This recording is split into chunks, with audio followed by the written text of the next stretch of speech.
হঠাৎ করেই এটা কি করতে যাচ্ছে নরেন্দ্র মোদীর প্রশাসন? সরাসরি ফারাক্কা বাঁধের সবগুলো গেট খুলে দেওয়ার নির্দেশ দেয়া হয়েছে।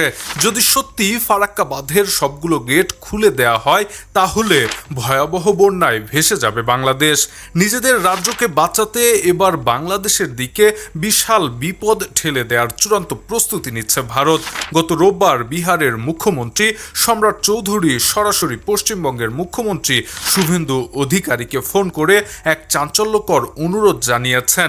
এক্সে দেয়া এক পোস্টে সম্রাট চৌধুরী নিজেই নিশ্চিত করেছেন যে তিনি শুভেন্দু অধিকারীকে ফারাক্কা বাঁধের সবকটি গেট একযোগে খুলে দেওয়ার জন্য জরুরি অনুরোধ জানিয়েছেন। আর শুভেন্দু নিজেও নাকি এই অনুরোধে সাড়া দিয়েছেন। এমন অবস্থায় সত্যি যদি ফারাক্কা বাঁধের সবগুলো গেট খুলে দেওয়া হয় তাহলে বাংলাদেশ অংশে ভয়াবহ বন্যা পরিস্থিতির সৃষ্টি হতে পারে। আর এই খবর প্রকাশ্যে আসতেই চরম আতঙ্ক ছড়িয়ে পড়েছে বাংলাদেশে।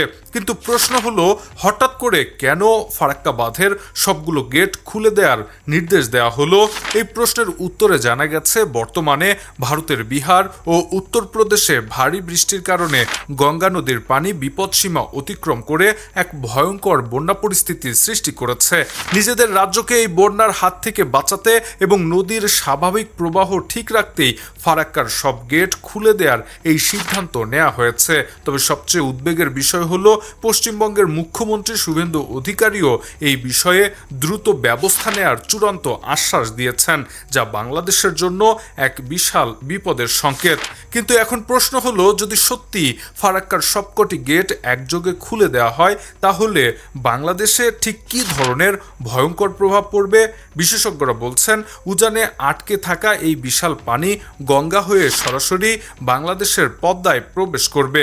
অতিরিক্ত পানির প্রচণ্ড চাপে মুহূর্তের মধ্যে রাজশাহী, চাঁপাইনবাবগঞ্জ, কুষ্টিয়া ও পাবনা সহ পদ্মা তীরবর্তী বিস্তীর্ণ নিম্নাঞ্চল ভয়াবহ বন্যায় তলিয়ে যাবে। একই সাথে গড়াই, মধুমতি ও আড়িয়াল খাঁ নদীতে তীব্র স্রোত তৈরি হয়ে ফসলি জমি তলিয়ে যাওয়ার পাশাপাশি শুরু হবে ভয়ঙ্কর নদী ভাঙ্গন, যা দেশের অর্থনীতিতে এক চরম বিপর্যয় ডেকে আনবে। Shahriar Alam, EBD news.